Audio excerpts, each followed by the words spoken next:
Hey, good morning, guys. Thanks for joining. Let's go ahead and get started. I think it's right at 7:30, and we'll just jump right in. So what we're going to do today is we're going to look at the daily, weekly, and monthly charts for all three grains. So I'm not going to spend a ton of time on any one, but I think it's important to keep things in perspective. And if you're reading the news, you're reading tons of hedge now, and there's an overwhelming sense of fear in the marketplace that we're going to miss out on higher prices. We might. There's no question whatsoever that the markets can turn around, and every analyst in the country can all be right on the same day, and we can just implode. But probably not. I've never seen every analyst nail a market all at the same time. And if I can be blunt, not one of them was calling to buy this move.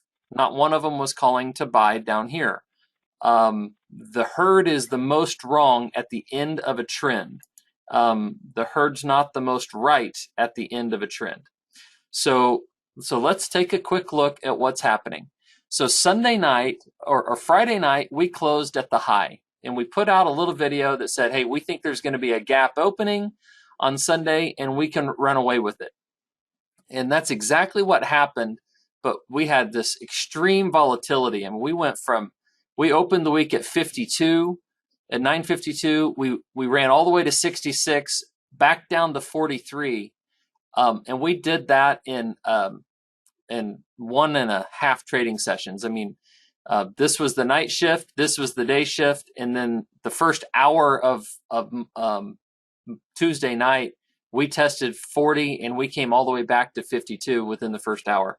So we had that extreme type of volatility, right? That makes everybody nervous and uncomfortable. So what does it mean? Let's just take a step back and look. I've got this chart boiled back as far back as January. Okay, this is where we were in January when the trade deal was signed. We sold off. We went through COVID. We went sideways for a long time, and now we've started to rally back up. This move right here was very meaningful because what we ended up doing was gapping above the we ended up gapping above not only the 200-day, but we gapped above all of this prior resistance. We gapped above this low, which was set on December 2nd of last year, and we gapped above all of these highs, and we continued to run. Now, a pullback shouldn't be overwhelmingly surprising for two reasons. First, where did we run to? We ran right to the bottom of this congestion area, which is where we were when we signed COVID, and you can look back, or when we signed the trade deal, and you can look back all the way into October. This was the bottom of the range that held for 30 days here and for 30 days here. So it's no wonder that we hit that and recoiled immediately on the first shot, right? Now, what do we know about markets? We test. We have support, we have resistance, and when we break it, we tend to test it. So we could see a pullback all the way back to this support zone, or that was previous resistance, all the way back to this 925, 930 area. That would not be surprising in any way because we haven't tested it. We just gapped above it and went. Or, and I think this is more likely, I think that we just test this 940 level and hold it. I think this is the most likely scenario.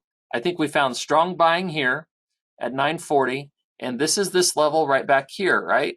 I think we just sit, and I think we move sideways into possibly into the report. We could even move on higher into 980 or 10 and test the top of this range prior to the crop report that comes out next week. Now, let's look at this on the weekly chart, and then we're going to back it up to the monthly, okay? So here's beans on the weekly chart. I guess I should actually type it in the right screen. All right, here's beans on the weekly chart. When we closed last Friday, this is last Friday's close, we closed right at the top of all of this prior resistance that had held all the way back through 2018.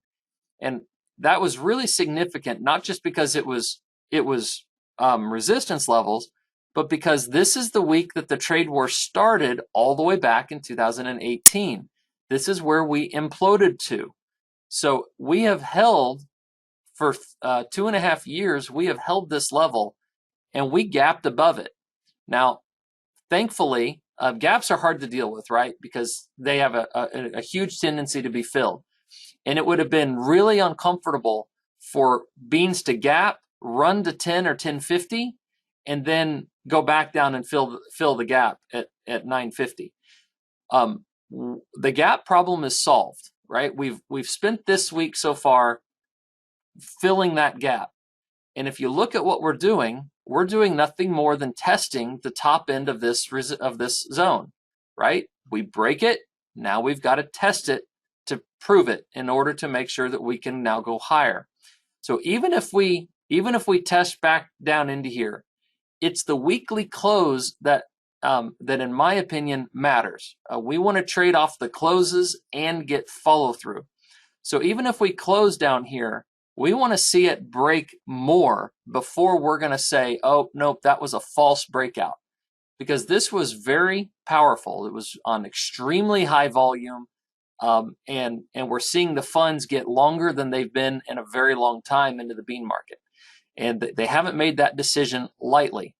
Now, one thing to look at, so where's our target, right?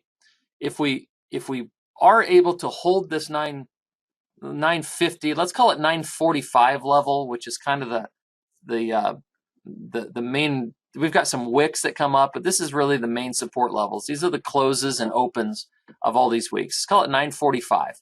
Let's just say we can hold that for a week or two, and then we can survive a crop report with it. If we can do that, then the next major level of support and resistance is really at $10. And then above that, we've got nothing below 1060. So everything about this to me is stand back, let it do its thing, and don't be overly panicked. Because look at all the trade action. We've had a carryout as big as 1 billion bushels. We're now talking a carryout of less than half that, and probably more like 30-35% of that. Why are we going to go back down and test this unless something catastrophic changes? And if it does, then we'll adjust, right? And move through. So far as beans go, I'm definitely in the camp that we're going to trend higher into this, and we're going to be in the we should at least test 10, I would think, and possibly get a little bit higher. How far down we come to test, I don't know. But until these weekly closes scare us out of that analysis, and it could happen, no question. Until that does, though, I think we just stand firm and let it keep trying to work a little bit higher into that analysis. So if anybody has more information or disagrees with me on that, please, by all means, be my guest. This week, when I send out the email of this recorded version, I'm going to send a link to an article off of AgWeb that is really concise and does a good job of explaining the macros behind what's happening in beans. And I think after you read that, you'll see why the technicals are doing what they're doing, because they tend to overlap pretty consistently. All right, let's look at corn. Same thing we're going to do here. We're going to go from daily, and we're going to work our way up the time frame so we can see what's happening. We've had this 40-cent move off of the lows. We're testing the top of this range. We've failed at it the first go around, right? We have a hook reversal. No question that that's not a good sign.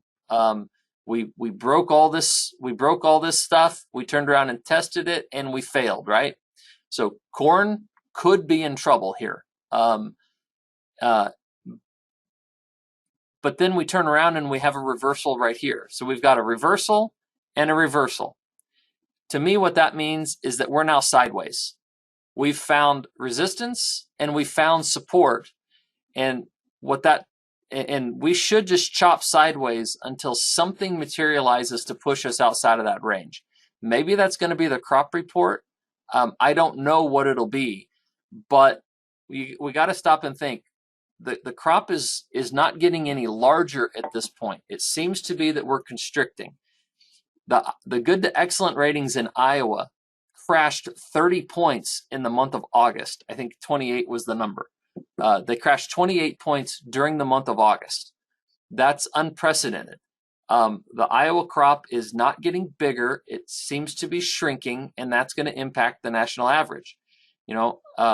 I think an acre lost in Iowa is a bigger deal than an acre lost in a lot of other places, Kansas included. We just don't have the yield capacity that they do. So we could move a little sideways before we extend a little bit higher. The funds are now even in corn. They covered their entire 300,000 contract short position into this move, and now they've got a decision to make. Should they buy it or should they sell it? They're not going to stay on the sideline forever. And as we've talked about the carryouts, right? They're going to trade that number. And if it's going to be shrinking, then they're going to get long. And if we can get above 362 or 3, then we do have a shot at getting higher prices, and we still have a shot at 380. Now, let's back up and look at the weekly, because I think that that'll help reinforce that analysis. Here's your weekly chart. I'm going to scroll it back just a little bit to get a few more years in here. Okay, so this is 2016 right in here, all right? If you look at what we did, this is pre-COVID. This is January. Here's the signing of the trade deal. We didn't respond well to that. And now here's COVID. COVID hit corn really hard, right? Because why? Because of ethanol. If we shut ethanol down, corn has a major problem. No question about that. And that is still true today. If we keep ethanol and demand continues to be strong and the crop continues to shrink or not grow, then it's safe to assume that the low is likely in. Because look at all this support that supported prices right in this 330 level all the way back through 2016.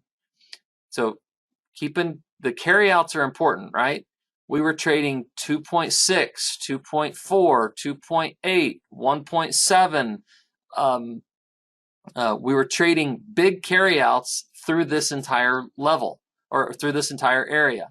Our carryout now is closer to 2. It's not 3, 3.5. When we started to get out to that level, we broke. And until we do that again, I think it's a reasonable bet that these lows, all this support right here, is going to maintain our position. All of this is now a double bottom saying, hey, if we have a pandemic, if we shut ethanol down again, then we're going to implode and we're going to have to get acres out of production in the corn market. As we sit here today, though, I think we're in good shape. Now let's go back let's go back to the monthly, all right? Here's your monthly chart of corn. And I think that's even more reinforcing because we can put this in perspective of before ethanol and after ethanol. 2006 or 2004, 5, 6 is when ethanol became big. We passed the RFS in 2006.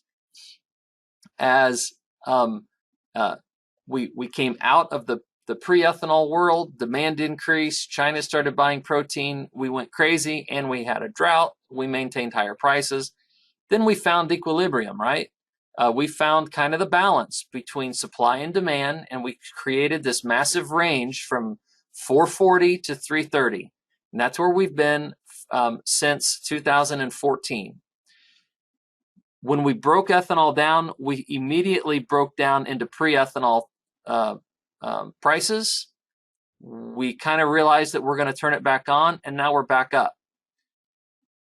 Just look at this, look at the support here, and ask yourself the question, what is going to cause this market to fundamentally shift again to pre-ethanol? And I think the answer is a shutdown, right? If we go back to a shelter at home and we make it illegal to travel again, then I think we're going to go right back to that analysis where corn's got to go lower. But until then, I think it's safe to say that we're gonna hold. Maybe we don't go a lot higher until we get some more knowledge and we really have a carryout that looks to get smaller. But I think we don't go a lot lower either. I think we're pretty safe. So what do we do from a marketing standpoint? Everyone that needs cash by the end of the year, no problem in layering in sales. I don't think that that's a bad idea at all. I'm going to shift this back to the daily so we can look at December. I don't think that's a problem at all. I mean, we have a hook reversal. That's a sell signal. We've failed at this support, at this resistance level. That's a sell signal. No argument making some cash sales. But I wouldn't get overly ambitious about buying puts and thinking that we're going to make a lot of money on puts here, because I just don't see us going back to this 320 level at the moment. If anything, if we fill this gap, I think it's a re-ownership opportunity to work ourselves higher. And I think that's more of a bean argument than a corn argument, because if we do shrink this bean carry out into the 200s, then beans will work higher because they're undervalued at 950. And at that point, we get into December, January, February. If corn's at 350 and beans are at 1050, corn's gonna have some work to do, or because it's got to go buy some acres. So I don't think if we got to make some sales, great, let's make them, but let's plan to re-own them if we test this 340 level, and let's be patient with these markets and let them do their thing. All right, wheat. Wheat has rallied. It's got a really weird formation. I mean, this is consistently higher highs and higher lows, but it has been almost impossible to trade because you're dealing with 20-cent intraday swings. So what it looks like to us is that wheat's at a pretty important inflection point. Let's go to the monthly chart. Here's your monthly chart of wheat going all the way back to 1999. Here's $5. My cursor's on $5. We have spent very little time trading below 5, really, over the last 20 years. We've been, since 2016, it's been firm resistance. If beans and corn do move and the dollar keeps weakening, I think we've got a shot at getting above it and trading in this $5 to $6 range. And if something were to happen, I think something fundamental's got to shift more than just the dollar going down to get above 6 and hold it. But if it does happen, then we're back above all of this resistance level, or all of this stuff. And so we could see a larger uptrend in wheat develop. But I think we've got to stabilize here just a little bit and get our cue from corn as to which direction wheat's going to go. I don't think wheat's going to go a lot higher unless corn starts to inch higher as well. All right, that is 18 minutes. Wheat, we're pretty neutral. I don't have a great feel for wheat at the moment. I'd like to see it move a little bit more. New crop wheat, July 21 is trading about 510. So it's not a bad area to lock some stuff in if that's above your break even. Otherwise, be patient, wait for corn to drag it around, and we'll make some decisions when we know more about the corn crop. That is what I got for you today. I hope it was helpful, and if you have questions, please holler. As always, these are just my opinions, and there is risk in this business. So make sure you're thinking through what you can handle before you take big positions in these markets, because they can go either way. I will talk to you next week. Have a great day.